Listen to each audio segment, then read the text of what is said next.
കാര്യങ്ങളൊന്നും നടക്കില്ല എന്ന് കണ്ടപ്പോൾ അവര് ഫോണും അവർ 20 ദിവസത്തോളം ഫോണും ചാർജറും ഞാൻ കൊണ്ടുപോയതെല്ലാം ഫോണൊക്കെ മോട്ടിക്കുകയാണ് ചെയ്തത്, ഞാൻ പോലും അറിയാതെ ഒക്കെ എടുത്തിട്ട് അവര് പിന്നെ 20 ദിവസം വരെ ഞാൻ നിലവിളിക്കുമായിരുന്നു രാത്രി. അപ്പോൾ അവർക്കുള്ളതെന്ന് വെച്ചാൽ അവിടെ ഈ മെൻ്റലി അമ്മമാരെ കിടത്തുന്നുണ്ട്, അവർ കിടന്ന് വിളിക്കണമെന്ന് നാട്ടുകാർ വിചാരിച്ചോളൂ. അതുകൊണ്ട് അവർക്ക് അതിനും ഒരു പ്രശ്നമില്ല. അങ്ങനെ ഒരുപാട് കഷ്ടപ്പെട്ടു. ഒരു ദിവസം ഫുള്ളൊക്കെ പട്ടിണി ഇട്ടിട്ടുണ്ട്. ഒരു ദിവസം ഫുള്ളുണ്ട്. നമസ്കാരം. ഞാൻ അന്ന് വൃദ്ധസദനത്തിൽ പോയി ഒരു അമ്മയെ കണ്ടിരുന്നു. അപ്പോൾ അതിൻ്റെ കാര്യങ്ങൾ എന്തായി എന്നൊക്കെ ഒത്തിരി പേര് വിളിച്ച് ചോദിക്കുന്നുണ്ടായിരുന്നു. ആ അമ്മ ഞാനവിടെ ചെന്നു. അതിൻ്റെ പിറ്റേ ദിവസം തന്നെ ഞാൻ പിന്നീട് അവിടെ നിന്ന് ഓഫീസിൽ വന്നിട്ട് ഞാൻ അവിടുത്തെ സൂപ്രണ്ടുമായിട്ടൊക്കെ സംസാരിച്ചു. നടപടികൾ ഉണ്ടാവണമെന്ന് പറഞ്ഞ് അവർ എത്രയും പെട്ടെന്ന് പിന്നീട് അവരുടെ നിലപാട് തന്നെ മാറിയെന്നാണ് അമ്മ പറഞ്ഞത്. നിലപാട് മാറിയെന്ന് പറഞ്ഞാൽ അവർക്ക് എത്രയും പെട്ടെന്ന് സ്നേഹമായിട്ട് ഇടപെട്ടു എന്നുള്ളതാണ്. നമ്മുടെ വക്കീലോ ആരായിരുന്നത്, വക്കീലോ അവിടെ ഇടപെട്ടു എന്ന് പറഞ്ഞത് അവിടുത്തെ അവര് വന്ന് പോവാന്ന് പറഞ്ഞു. അത് പെടുത്തേണ്ട അത്രയും പെടുത്തിയിട്ട് അവര് 2 ദിവസം കൊണ്ട് വിടേണ്ട തന്നെ 20 ദിവസം അവിടെ വിട്ടിരുന്നില്ലേ? 20 അല്ലല്ലോ, 1.5 മാസം കൊണ്ട്. ഇവർക്ക് കൊടുത്ത ശേഷം 7 ദിവസമാണ്. അപ്പോട്ട് ഞങ്ങൾ വിചാരിച്ച 2 ദിവസം കൊണ്ട് വിടാം എന്ന് പറഞ്ഞവര് 20 ദിവസം അവരിട്ടിരുന്നില്ലേ. പിന്നെ അവരെന്തോന്ന് സ്നേഹമുള്ളവര്.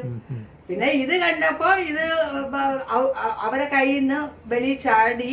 ഇനി അവരെ മേലില് പ്രശ്നങ്ങളാവും, ചോദ്യങ്ങൾ വരും, ഉത്തരങ്ങൾ വരും വെച്ചു അവരോരോന്ന് കാണിക്കുന്നത്. നമ്മളോട് അവരെങ്ങനെ പറയും? അല്ലെങ്കിൽ ഒരു അസുഖക്കാരി ലേഡി അല്ലെങ്കിൽ ഇവര് എന്നെ ക്രൂരതയിൽ അല്ലെങ്കിൽ ഇവര് ഒരു ട്രീറ്റ്മെന്റ് തന്നെ എന്നെ നിർത്താത്തത്. പ്രഷറും ഷുഗറും എല്ലാം മരണപ്പെടുന്ന അസുഖങ്ങളല്ലേ, കോംപ്ലിക്കേറ്റഡ് അല്ലേ. അപ്പൊ ഇവർക്ക് അങ്ങനെ എന്തെങ്കിലും ഒരു ഇൻസിഡന്റ് ഉണ്ടായി, ഒരു ആക്സിഡന്റ് ഉണ്ടായി, എന്നെ മൂലയിൽ ഒരു മനുഷ്യൻ അറിയാതെ അവിടെ ആക്കി ജീവിതകാലം മുഴുവൻ അവർക്ക് വെച്ച് ജീവിക്കുക. അതായിരുന്നു അവരുടെ ലക്ഷ്യം. ഇപ്പം എന്തായാലും ഇപ്പം വീട്ടിൽ വന്നു. പക്ഷെ ഇപ്പം നമുക്ക് ശാരീരിക അസുഖം ഉണ്ടോ അല്ലേ? വീട്ടിൽ വന്നെങ്കിൽ അവിടത്തെക്കാളും കഷ്ടമാണ് വീട്ടിലെ ജീവിതം. ഇവിടെയും നോക്കാനൊന്നും ആരുമില്ല. പിന്നെ ഈ പറഞ്ഞില്ലേ, ഹോസ്പിറ്റലിൽ പോകണം, പൈസ വേണം. പിന്നെ സാമ്പത്തികമൊക്കെ ഞാൻ ഇറങ്ങിയപ്പോ തന്നെ ഓരോരുത്തര് അങ്ങ് കയ്യിലാക്കി എടുത്തു. അപ്പോഴും മോനെയും കൂടെ ഇങ്ങനെ നഷ്ടപ്പെട്ട 2.5 വർഷം കൊണ്ട് എൻ്റെ ജീവിതം വളരെ ദുരിതകരമായിട്ടാണ് മുന്നോട്ട് പോയിക്കൊണ്ടിരിക്കണം. ഒരു സർവൻറ്റിനെ വെക്കാനില്ല, എൻ്റെ കാര്യം നോക്കാനെടുക്കാനില്ല. Treatment മുടങ്ങാതൊന്ന് treatment. ഇപ്പം ഇടത് കണ്ണ് ട്രീറ്റ്മെൻറ്റ് മുടങ്ങിയിട്ട് ഇടത് കണ്ണ് മൊത്തം ഇപ്പം അടഞ്ഞു, കാഴ്ചയില്ല. ഈ കണ്ണ് നേരത്തെ ഒരു ലേഡി അടുത്തിൽ നിന്ന് വിളിച്ച് കാണിച്ചത്, കാഴ്ചയില്ല. 2 ചെവിയിൽ ഷാമ്പു വെള്ളം കോരി അടിച്ചു, അത് കട്ടയ്ക്ക് ചെവി കേൾക്കാതായി.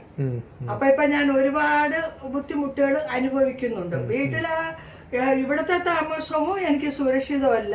പക്ഷെ എനിക്ക് സുരക്ഷിതമായിട്ടൊരു ജീവിതത്തിന് 1-2 പൈസ കിട്ടാനുള്ളത് വാങ്ങാൻ പോവാൻ ഒരു ദിവസവും ഞാൻ തലപൊക്കി കഴിക്കില്ല. ഒരു ദിവസവും എനിക്ക് ആരോഗ്യസ്ഥിതി ശരിയല്ല, ആരോഗ്യസ്ഥിതി നേരെ ആകുന്നില്ല. പിന്നെ ഇതെല്ലാം ഓരോരുത്തരെ പിന്നെ ആരെങ്കിലും വന്നൊന്ന് എത്തി നോക്കണമെങ്കിലും അപ്പോഴും വരെ അത് ഇരിക്കണ മുഴുവൻ അവരെ എടുത്തോണ്ട് പോവുക ചെയ്യുന്ന പൈസയോ. ഞാനാണ് ഇറക്കിയെന്നും പറഞ്ഞോണ്ട് അങ്ങനെ തന്നെ 5500 അങ്ങ് എടുത്തില്ലേ ഇളയവേ. ഇന്നലെ രാത്രി ആദ്യം 50 രൂപ വാങ്ങിച്ചോട്ട് പോയി എന്തോന്നു. പിന്നെ വന്ന് അവന് ആദ്യം പറഞ്ഞു, നീ ഇത് ഇപ്പോഴേ ഇല്ല, എനിക്കില്ല, പിന്നെ നാളെ രാവിലെ പോകുമ്പോൾ മതിയും പറ്റും. പിന്നെ അവൻ രാത്രി ATM വേണം കൊണ്ടുപോയിട്ട് അവൻ പിന്നെ 3700 രൂപയും പറഞ്ഞിട്ട് 200 രൂപ അന്ന് എത്തപ്പോഴും 500 രൂപ കുറച്ച് അതൊക്കെ തന്ന് അങ്ങ് എടുത്തിട്ടാണ്. പിന്നെ ഞാൻ ആളെ കണ്ടിട്ടില്ല. ഞാൻ വെച്ചോ മംഗലപുരത്ത് പോയി, ഇപ്പോഴാണ് അവിടെ നിൽക്കണ കണ്ടത്. ഇങ്ങനെയുള്ളവരൊക്കെ അടുത്ത് ഇപ്പം ഞാനല്ല, സാധാരണ മനുഷ്യരായാലും ഒരു അസുഖം വരില്ലേ. ഇതിപ്പോ എത്ര ആരോഗ്യത്തോടെ എന്നിട്ട് ഒരു ആക്സിഡന്റ് വന്നില്ലേ. അപ്പൊ എപ്പോഴും നമ്മളെല്ലാം പ്രതീക്ഷിക്കണം. അങ്ങനെയുള്ള ഒരു സാഹചര്യത്തിൽ നമുക്ക് കഴിയാൻ പറ്റണം. ഇവിടെ എനിക്ക് സുരക്ഷിതവും അല്ല.